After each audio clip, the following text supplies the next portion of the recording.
Bonjour à tous, c'est Pierre-Alexandre pour AndroGames.fr. Aujourd'hui, on va faire l'unboxing du Honor 5X. Alors, comme vous pouvez voir à l'image, c'est une autre caméra, c'est la Xiaomi Yi. Une nouvelle caméra. Donc, dites-moi ce que vous en pensez au niveau des couleurs, si vous avez des petits conseils. Je suis prêt à les prendre. Voilà, donc n'hésitez pas à commenter ce que vous en pensez.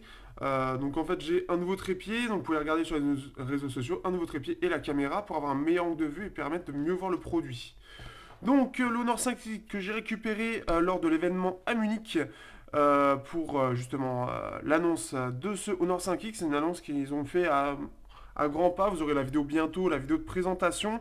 D'ailleurs, j'ai pu rencontrer Marco et Axel, donc Marco de Top 4 Fun et Axel de Test Mobile. On avait fait un petit live, pour ceux qui ne l'ont pas vu, vous pouvez aller voir sur Periscope.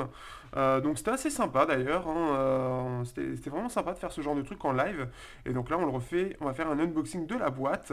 Donc la boîte, hein, on va pas s'étaler dessus, c'est une boîte Honor bleue comme ce qu'on a l'habitude de voir. On a juste le Honor ici, donc en transparent, et le Honor qui ressort, donc la marque normale. On a bien sûr normalement les deux étiquettes ici, sinon il n'y a rien. Il n'y a vraiment rien, c'est toujours le minimum là-dessus, ils en font très très peu. Quand on ouvre la boîte, alors là on a droit à un petit Honor 5X. Alors au dos normalement vous avez une petite étiquette pour protéger, je l'ai enlevé, j'ai déjà fait une première fois la vidéo mais c'était pas très bien. Donc le Honor 5X, donc c'est un téléphone qui remplace le 4X bien évidemment, une phablette de 5.5 pouces, donc comme vous pouvez voir. Je fais un léger tour du propriétaire, on le montrera juste après. Ce qui est plutôt sympa c'est qu'il est en métal. Donc ça c'est quelque chose qui peut intéresser certaines personnes qui veulent du métal à pas très cher. On a un petit appareil photo 13 mégapixels, etc.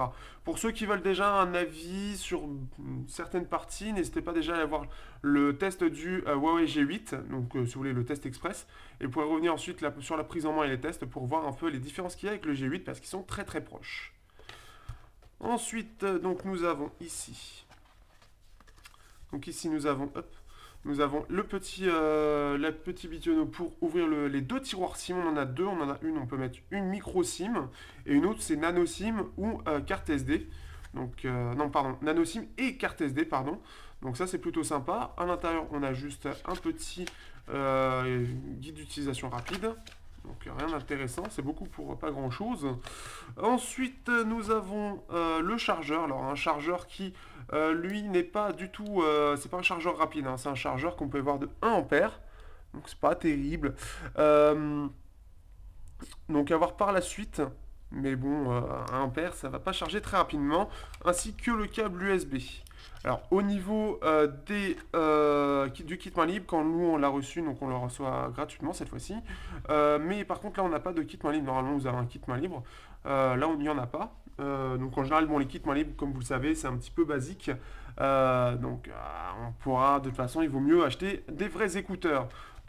Alors on va faire un rapide tour du propriétaire. Le 5X, donc on peut voir il est tout en métal, on a cette partie là et toute cette partie là, on peut voir au niveau du plastique, ici c'est un plastique avec un design un peu différent, ici le métal, donc là c'est pour les antennes bien évidemment, en dessous un haut-parleur et un micro, c'est pas deux haut-parleurs, on a les vis type Apple, le micro USB, toujours du classique, le type C étant plus gros, il n'apporte pas forcément grand chose, ici bouton power volume, le jack, ici, donc les deux ports SIM. Donc ça c'est plutôt sympa. Au niveau de la prise en main, on est sur quelque chose d'assez rond. On peut voir, alors je sais pas si j'arrive à bien le montrer, mais on peut voir ici que en fait là c'est très arrondi, assez gros au niveau du plastique. Et ici on a un chanfrein assez gros aussi, donc ce qui fait que ça fait une prise en main assez sympa. Il a une bonne prise en main, très arrondi, tout dans l'arrondi, ce qui fait que ça le rend assez agréable en main. Donc à voir après. Au niveau de l'appareil, vous voyez justement là, vous avez une petite lumière. Ensuite, on est sur du 3.1, donc 3.1, voilà quoi. C'est dommage, ils n'ont même pas parlé de 4.0. Donc à voir. Donc on est sur Android 5.1 et un Snapdragon 616 dedans. Donc à voir. Donc il n'y a plus qu'à passer au test. Donc déjà il y aura une prise en main pour vous dire ce qu'on pense, ce que je pense de l'appareil un peu plus en détail après quelques jours d'utilisation et puis ensuite les tests. Sur ce, à bientôt sur androgames.fr pour le test. Et soyez bien patients et il y aura plein d'autres tests.